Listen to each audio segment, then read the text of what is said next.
We're going to be looking this evening at, as we said, the book of Ruth. And just kind of by way of introduction to the book first. You see, the book is a story about the honor and selfless devotion of Ruth to her mother-in-law, Naomi, and God's use of it in his plan. A great deal about the idea of providence going to be talked about. The authorship is sometimes given as unknown. It's widely thought that Samuel is actually the writer of that. I think that's probably correct from everything that you see. The history of that and the tradition as it's given through the Talmud is pretty secure on that, it would seem to me. The date, likely somewhere at the beginning of David's reign, as it says, or, and I think this is probably a little bit more possible, is the last little part seems to be much what you have in 1st, 2nd Chronicles, 1st, 2nd Kings, where you have a scribe, inspired scribe, prophet of some sort, who pens the last little bit, somewhat like you notice in the last of Deuteronomy, with Moses having been overall the writer, the one who put it down. You clearly have someone else, probably Joshua, that pens the last little part of Deuteronomy. That's what you probably have with the last bit here of Ruth as well. The historical setting is given very clearly in chapter 1 and verse 1. It's in the days when the judges ruled. Now, there's a famine that takes place, and that's what you read about at the very beginning of this book. Is that pretty, I guess you would say, common during the time of the judges? Think about Gideon. What was he doing? All right, he is thrashing wheat there in a winepress. Why? Because the Philistines were taking all of it. And as a result of that, they were ones who were put into a kind of a famine situation there. Other things that you see of the same nature. God, during the time of the judges, like we just finished talking about, repeatedly had to discipline them because of their lack of obedience to him, their lack of service that was there, and continually turning away towards those that were idols. It's interesting to see that the faithfulness and fidelity that you see here in Ruth, a Gentile, is contrasted with the overwhelming faithlessness and lack of fidelity that you have on Israel's part during this same time period. And so we're going to see somebody that's exemplary from the other direction, one who's a Gentile, but living more as God would have her to live than was the far majority that was there of Israel at this time. When you look at an outline, you basically have 4 different chapters, 4 main points. Naomi's widowed, and Ruth comes with her to Israel. Then you have Boaz showing kindness to Ruth and to Naomi as well, by virtue of what he says. Then you have the marriage proposal, or the taking of a levirate marriage, the intent to do that Boaz might be the one who would come and take over that responsibility from his kinsman. Then you have the redemption of Ruth, or the meeting of Boaz, of the conditions or terms that were there for buying out or receiving that levirate gain. When we talk about levirate marriage, you remember we've discussed this before several times. What does that mean? What does it mean, a levirate marriage?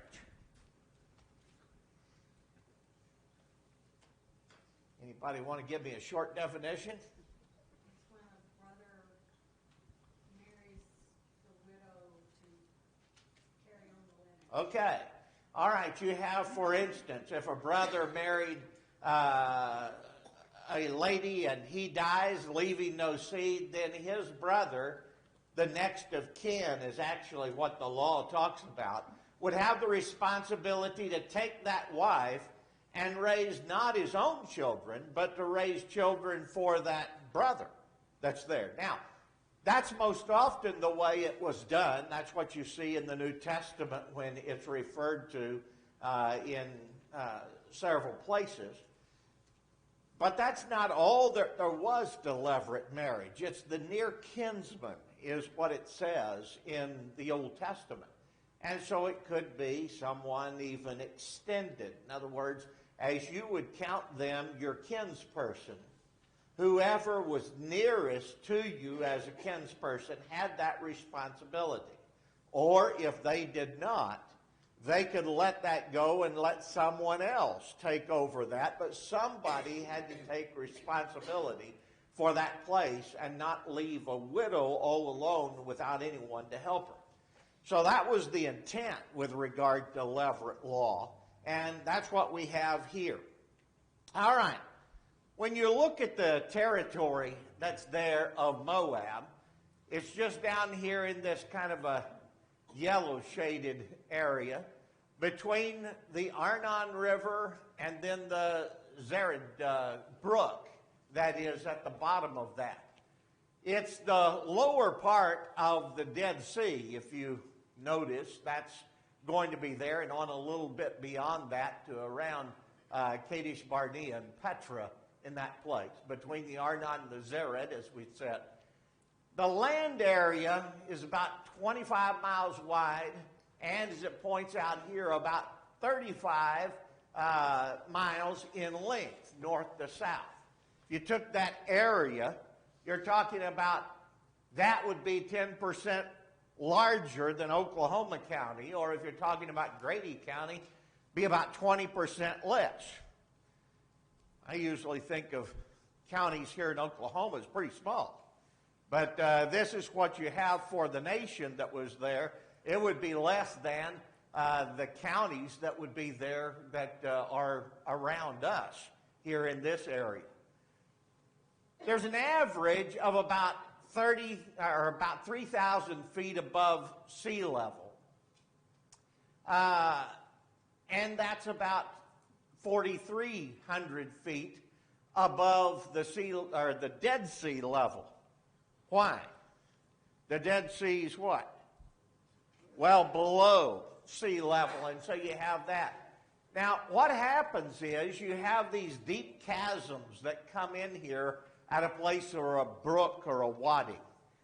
And above that, or right beside that, along the sea, you have these mountains. They go way up from that point, but they have a kind of a tabletop, what we might call mesa area, but that's what most of this is. And so you have this kind of a effect of it going up in that kind of a direction. That's what you see as a way.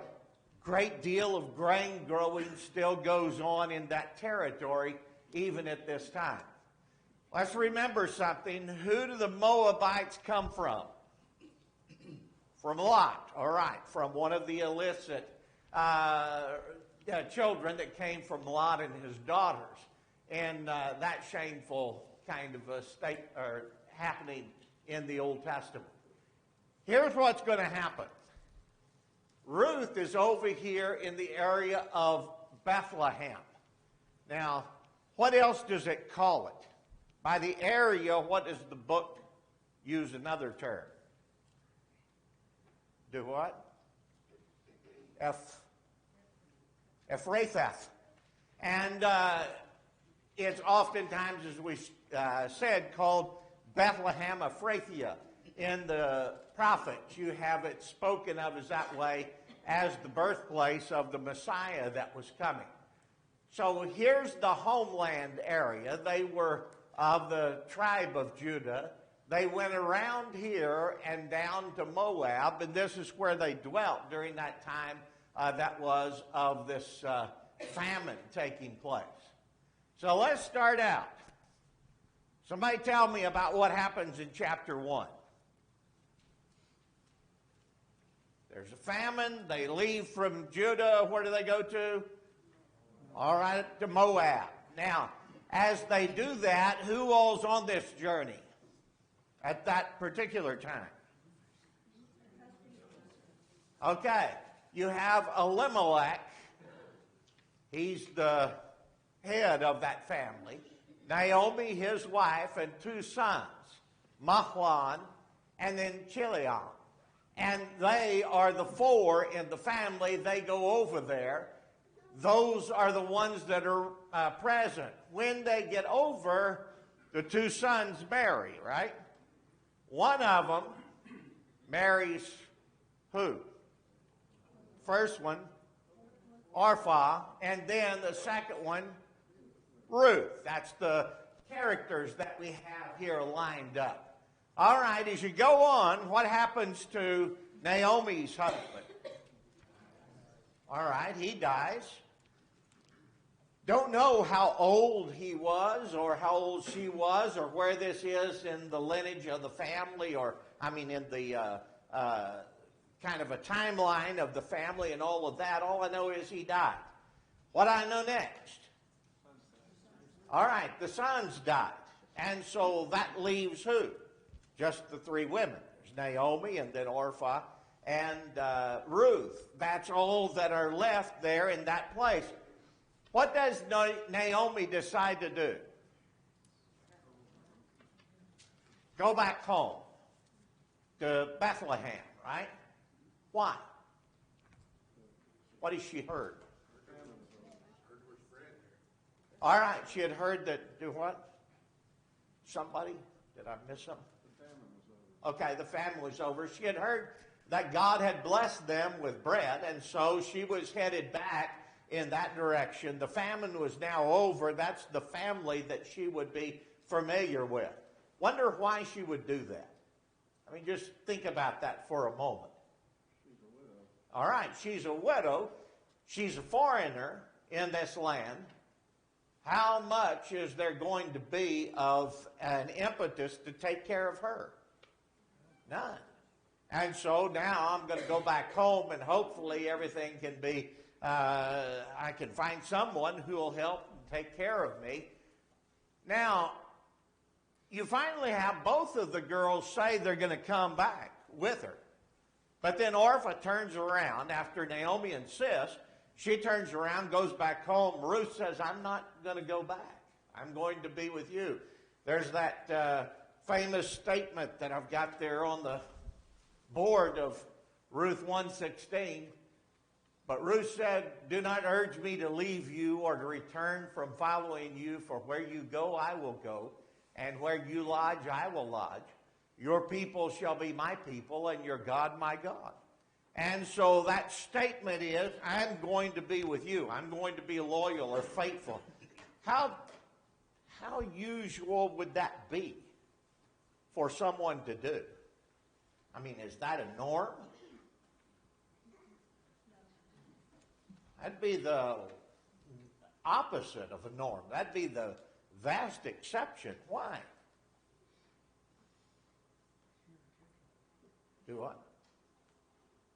She's a Moabite. I would think it would be the norm for Israelite would be not for a Moabite. Okay. The Israelite would go back there. Why? Because she would be taken care of. However, for a Moabite to go in there, now she is a stranger in the land. And she will be seen as that. And dealt with according to the law as a stranger in the land. Now, there was an exception with regard to Moabites, as partly those who had a kinship background. But still, you have those who are not going to be accepted in that way at the first kind of a path of something where she would be dealt with kindly. It's likely that she would be more looked down upon in that fashion. So, here she goes. She goes back with her mother-in-law, and they come back to Moab, go to the country, or go to the city of Bethlehem, and what time do they show up? All right, during the barley harvest. Anybody look up on an Israelite calendar what time that would be? Well, barley is an earlier crop than the wheat. Wheat comes later because it takes longer for wheat to mature. right around March is what you would have had as far as this. March, early April is when you would have had this particular time that was there. Some will say May. That's when they have the barley harvest and then the wheat harvest are separated. But some will put that as close to the wheat harvest as possible. What seems to me is during this time you had an early turn that would be there, and you had late March, early April would have probably been the time that was there for a barley harvest, and that's when they show up. So what does Ruth go out and do?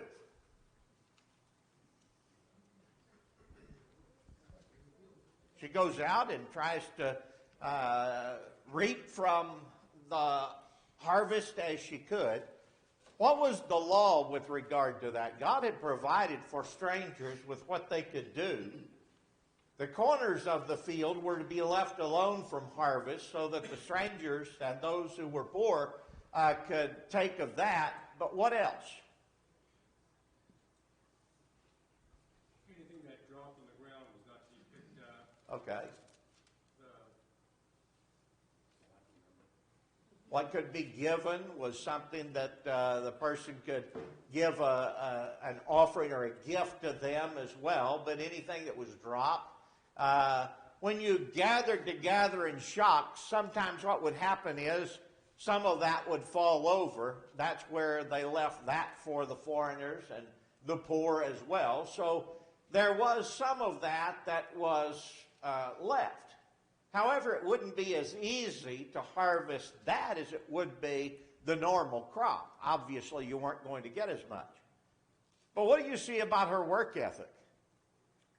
By what she gathers, what do you know about her? All right, and the text points out that she stayed long in that process of gathering the grain. It wasn't as if she went out and tried to get just barely enough for them to get by.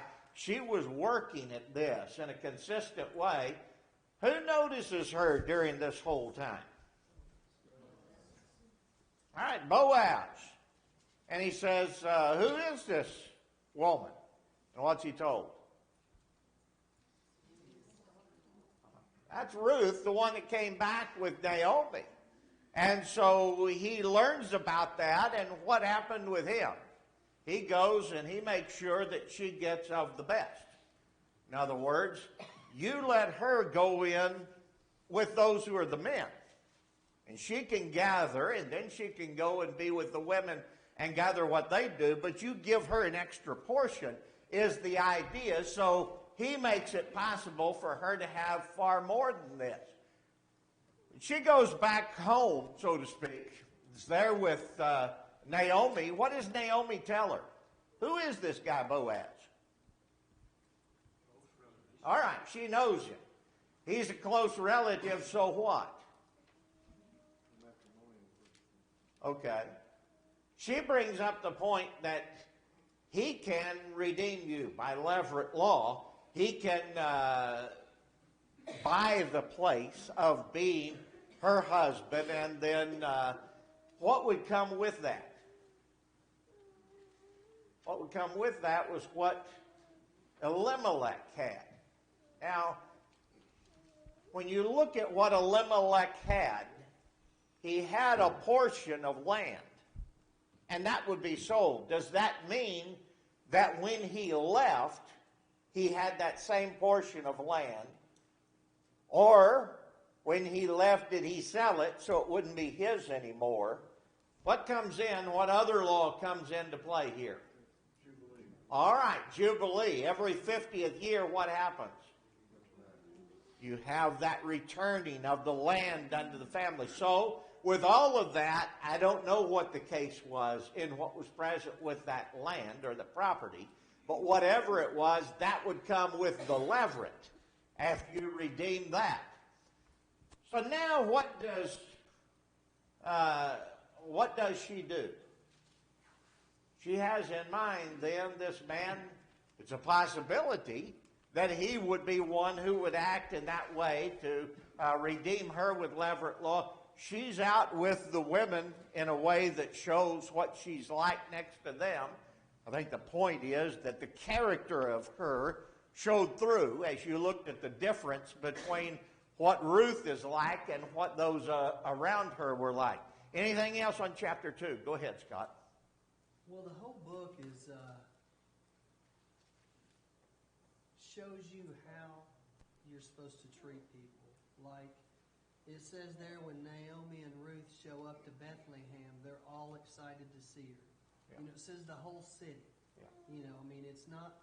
For one, they must have been, I'm assuming, good people, or people wouldn't have been excited to see her. And for two, the city welcomed them in because they were excited to see her. And then even when Boaz comes to his field, he tells the reapers, you know, the Lord be with you. That's right. And I mean, it's just kindness all the way around in many, many different ways, just how to treat people. That's right. All right, now chapter 3. After that process, so here Boaz is kinder with her than he is with others. Now, Naomi talks with Ruth again. And she says what to her then? Now, Boaz is down there, and he is at the threshing floor. And he's beating out the grain. He's thrashing the grain. So what do? You go down there, and you be around where he is. As she is, she uncovers his feet and then lays down at his feet. What's that about? We don't have that custom, right? Leslie's never uncovered my feet and then laid down on them. I don't know whether I'd like that or not. But when you look at this, what's the point of that? I mean, think about that and what it says. A lot of times customs aren't ours, but when you think about them for just a minute, you get the point. What does that say? What's it saying about her? Act of servitude. All right, it's an act of servitude. Why? Was it obvious what Jesus was doing when he went around and washed his disciples' feet? What was he teaching? All right.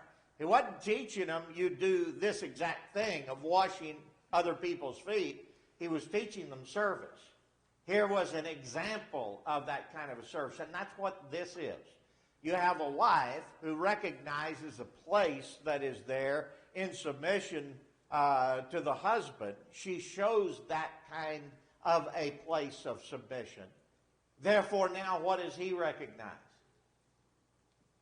She's willing to work and to try to build up another, not for just her own benefit.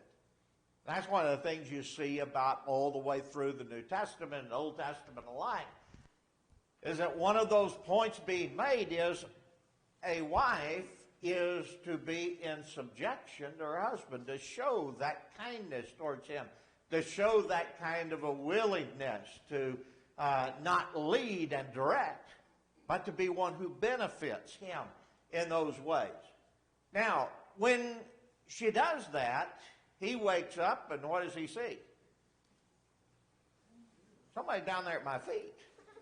And evidently he likes it. I guess he, this was something that was warming or soothing or whatever the case. He finds out who that it is. Before she goes home, what does he do? Gives her what? Measures out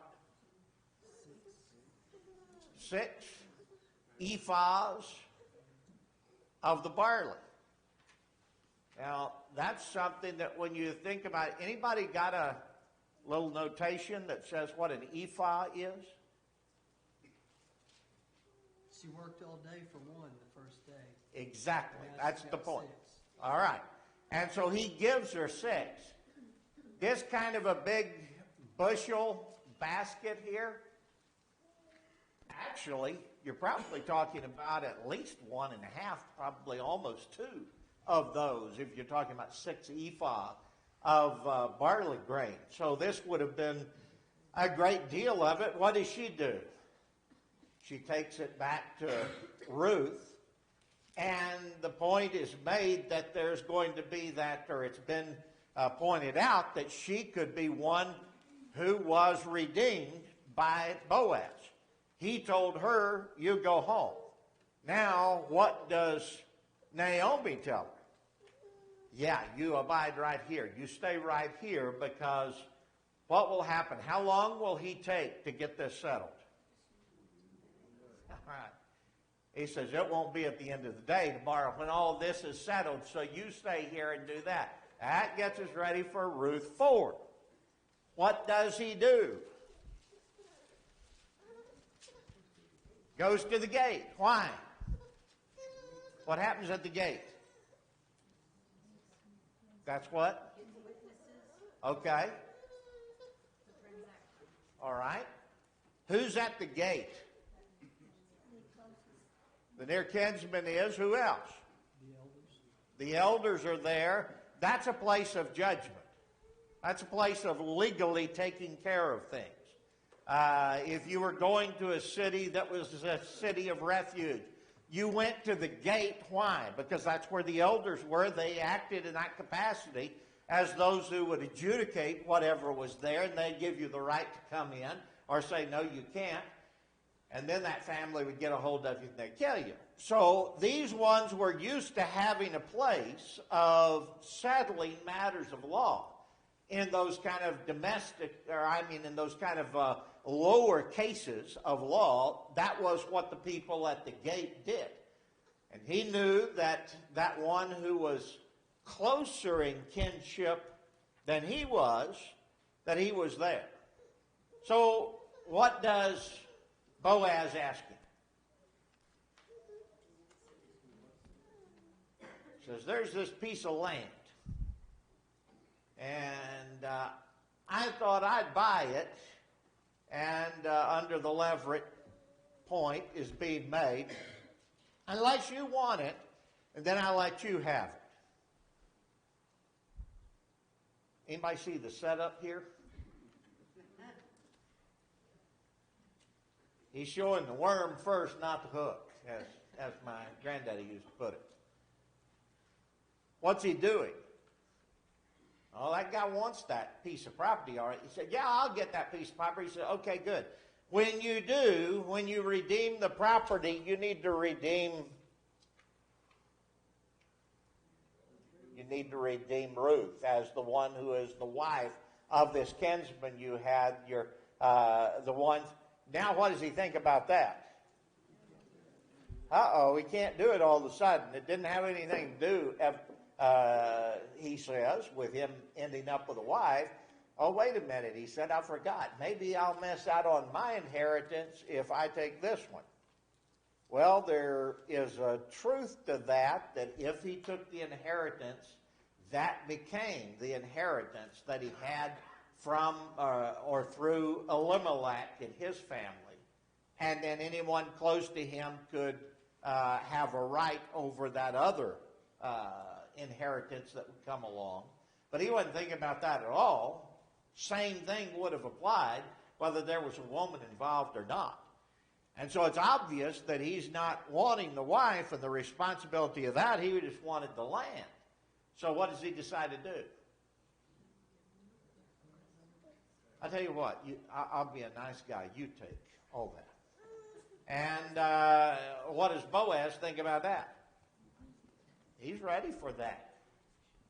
And Boaz said to the elders of all the people, this is a summation of it in verses 9 and 10, you are witnesses today that I have bought from the hand of Naomi all that belonged to Elimelech, and all that belonged to Chilion and Mahlon.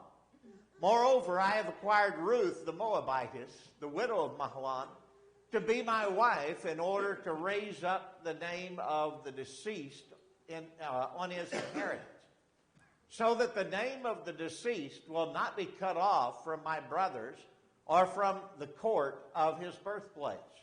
You are witnesses today.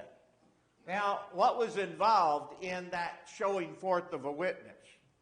The custom at that time was what?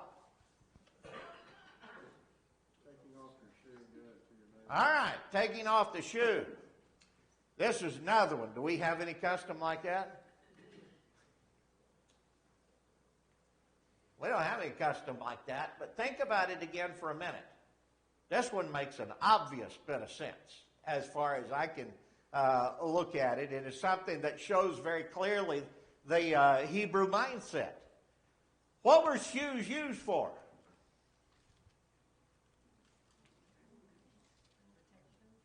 Okay, protection, travel. They're what you walk in through life, right? What does that stand for? Your walk, your manner of life, your life from that point on. What is the acknowledgement? I'm taking this, and I am taking this, or buying this elaborate part, and what's that going to do to me? It's going to change my life, my walk, my actions. And so what's he saying? I'm ready to do that. That's a commitment that's being made. And that is the idea, that Hebrew way of looking at this, a way of life. I'm ready to give this, to change my way, to change my walk, because now I'm going to take this part. I put this commitment on myself. You see the point of that? I think it's pretty good custom, really. When you get to thinking about it, that's the idea that's behind it. So now Boaz takes Ruth. God blesses them with a child. The statement from Ruth 4, 13 through 15. So Boaz took Ruth, and she became his wife. Then he went to her, and the Lord enabled her to conceive, and she gave birth to a son. The women said to Naomi, "Praise be to the Lord, who this day has not left you without a kinsman redeemer. May he become famous throughout Israel. He will renew your life and sustain you in your old age. For your daughter-in-law, who loves you and who is better to you than 7 sons, has given him birth." Do you see any overt statement about how much good that this had done to Ruth? Who's the focus on? Naomi. Now, I want to go through some things on what are the main points. And I want to start with this one. What had Naomi been like after the death of her husband and her 2 sons? What was her reaction to that? What's my world like? All right. Okay. Now, if you look there at verse 20 of chapter 1, don't call me Naomi, call me Mara. Naomi means pleasant. Mara means bitter, as in a bitter root. That's what they eat at the Passover, the bitter root. That's Mara.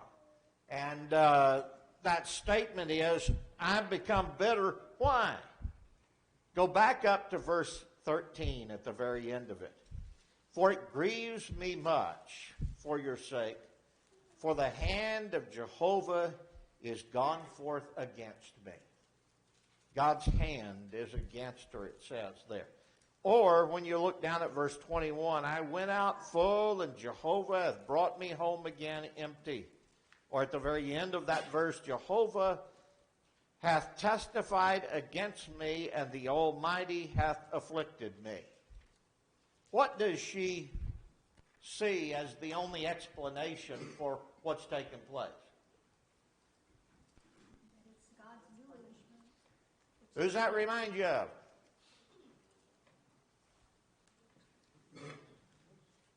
Job's friends. All right, Job's friends all said that's the only possibility, is that you must be intensely evil or whatever else. Only God could bring these bad things to happen. Is that true? What are the other possibilities we know about from Scripture? Do what? All right, as in the case that's there with Job. All right, time and chance happened to them all. Statement from Ecclesiastes. Anybody else? Actions of another man. All right, the actions that are there could be from somebody else who's brought all of that about. That's true too. you look at those things, the point being that when someone goes through that loss, many times they're ready to blame God in a hurry. And that's what she sees here, that it must be God who is against me for whatever reason. The truth was what? I don't know why it happened, but what do I know? It turned out good for her. God turned it for good. And that's the reason you have in the 4th chapter the statement overtly made with regard, this is good for Naomi.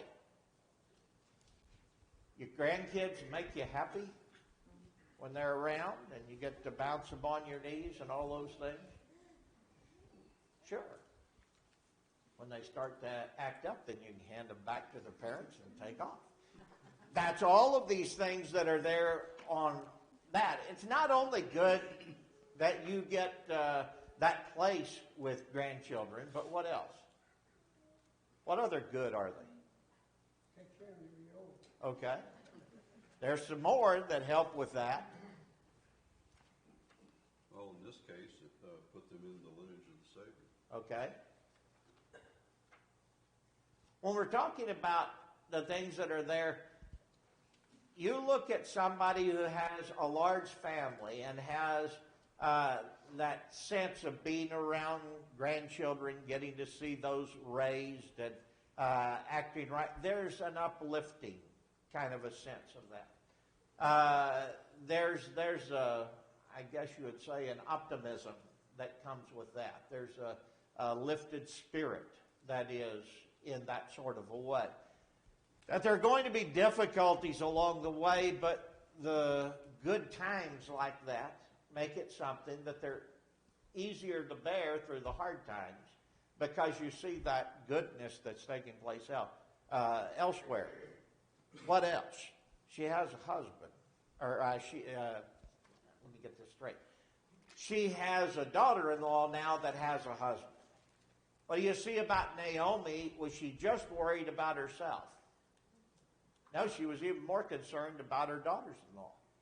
And now here's Ruth, who comes with her. And Ruth is trying to help her, but in the end, who's also helped? Ruth is. And Naomi gets to see that. So this is a point that is being seen in all this.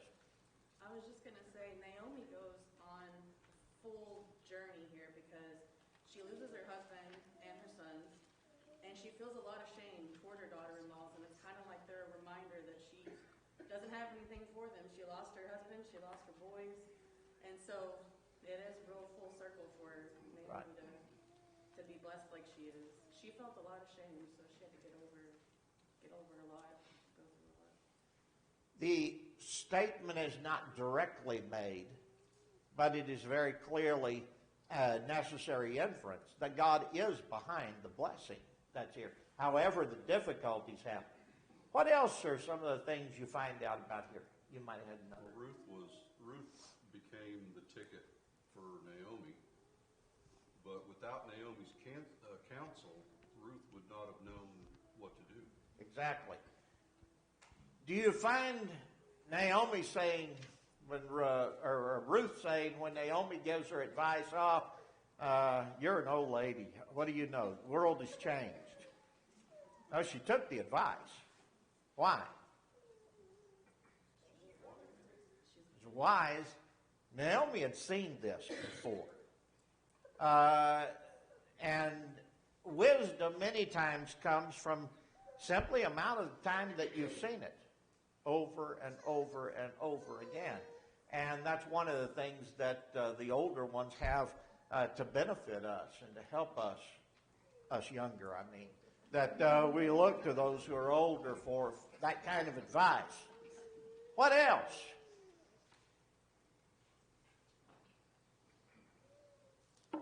Go ahead, Larry. I think obviously the love and respect they had for each other, Ruth and Naomi, it's really quite a blessed story to read. All right. You had that respect, a loyalty that was there on each one's part, really. As you look at it, And that tells you something about the character that exists here as well, Scott.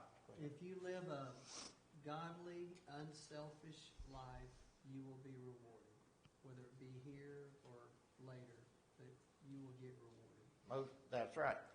That you have that promise in the world to come, certainly.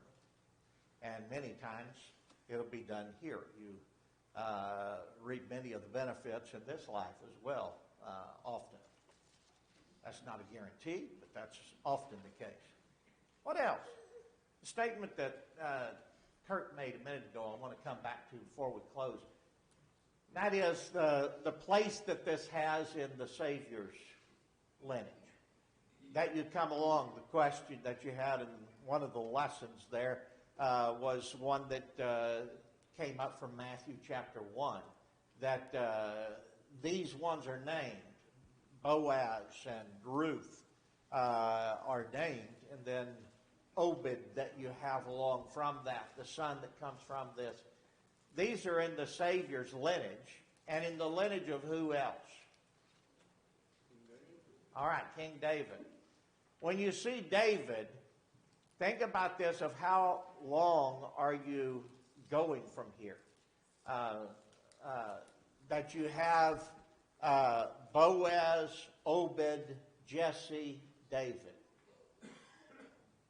David's just 2 generations away from Obed, his father. Obed was his grandfather. Great-grandfather was Boaz.